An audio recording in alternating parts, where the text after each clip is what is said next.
कि उसके बारे में यही कहना चाहते हैं।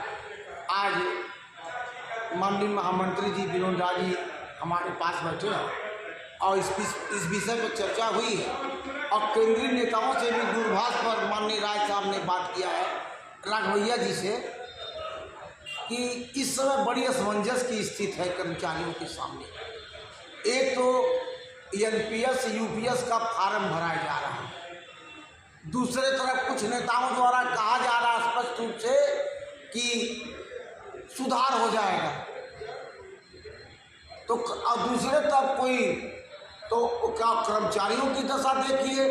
कर्मचारी वास्तव में गुस्से में है, गुस्से में आकर वो मात्र 1% लोगों ने ही प्रपत्र भरा है। इस नाते कर्मचारियों को गुस्से को देखते हुए हम सरकार से, अब माननीय राघवैया साहब से, माननीय विनोद राय ने दूरभाष पर अभी बात किया है कि भाई आखिर कर्मचारियों के हम नेता हैं, तो कर्मचारियों के नेता हैं तो हमको कर्मचारी की बात सुननी है, कर्मचारी वाला करना है। तो आप पुरानी पेंशन माननीय प्रधानमंत्री जी बहाल करें, और यदि स्पष्ट बात भैया यदि आपने पुरानी पेंशन बहाल नहीं किया तो निश्चित तौर से कर्मचारी, पेंशनर, शिक्षकों सबकी यहाँ सरकार को ले डूबेगी।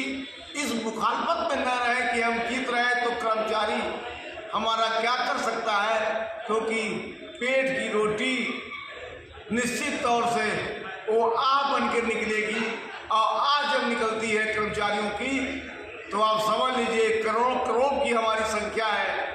हमारे परिवार और सारे नातवात, रिश्तेदार, दोस्त, ये सब मिलके सरकार को बेदखल करने का भी आने वाले दिनों में काम मजबूरी में करना पड़ेगा। आपको स्पष्ट ही नहीं कर रहा है। एक बार आप सुधार की बात करते हैं कि हम आपका पैसा जो है दे देंगे, जो कटौती है 70% दे देंगे, और ये भी कहते हैं कि 20 वर्ष सेवा भी कर लेंगे और तो ओपीएस जैसी हो जाएगी। तो भाई कुछ करके दिखाइए हमको कि ओपीएस जैसी है। अगर आपकी यही मंशा सरकार चाहती है तो आपको सदन में सार्वजनिक रूप से कहना पड़ेगा कि हमारी जो योजना है वो पुरानी पेंशन जैसे भी हो, स्पष्ट करिए। गफलत में कर्मचारी है, गुस्से में कर्मचारी है।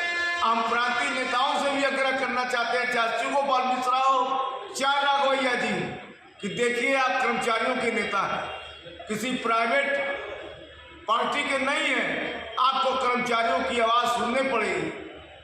कर्मचारियों की आवाज़ है कि आप एक तरफ सुधार की बात करते हैं, क्या आपने सुधार किया? तत्काल सुधार करके दिखाइए कि ओपीएस जैसी है, तब उस पर देखा जाएगा आगे कर्मचारी क्या निर्णय लेते हैं।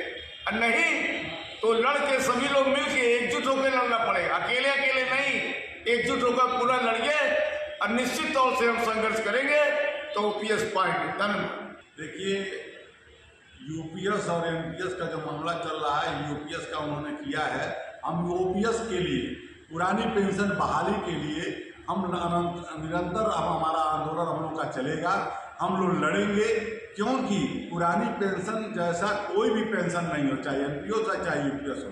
स्थिति इस समय बहुत गंभीर है, क्योंकि टारगेट दिया गया है जून तक के, लास्ट तक का फार्म भरने का। हम हमारे फेडरेशन के लीडर भी लगे हुए हैं। हमारे नॉर्दर्न रेलवे के जनरल सेक्रेटरी बीसी शर्मा साहब ने भी लिखित बयान दिया है कि पुरानी पेंशन बहाली के लिए आप लोग पुरानी पेंशन में ही हम लोग को मांगना है, और हम लोग मांग करते हैं प्रशासन से कि पुरानी पेंशन बहाल करके और हम लोगों का पुरानी पेंशन देने का काम करें। और फेडरेशन भी, अभी हम फिर फेडरेशन में दिल्ली में जा करके फिर वार्ता करेंगे इस पर कि क्या किया जाए, कैसे किया जाए, किस तरीके से सरकार से मंगवाने का काम किया जाए, क्योंकि खुद सरकार में लोगों में उनको 5-5, 4-4 पेंशन मिल रहा है। इस नाते मैं चाहता हूं हमारे कर्मचारियों का जो इतने वर्षों से चला आ रहा पुरानी पेंशन, उसको पुरानी पेंशन दिया जाए। एक है आप एक पत्र जारी करिए कि कौन पुरानी पेंशन चाहता है और कौन यूपीएस चाहता है। यह आप देखिए, आपकी पुरानी पेंशन में 100% लोग चाहते हैं कि नहीं चाहते। आप कहते हैं लोगों को अच्छा है, लेंगे, कैसे लेंगे?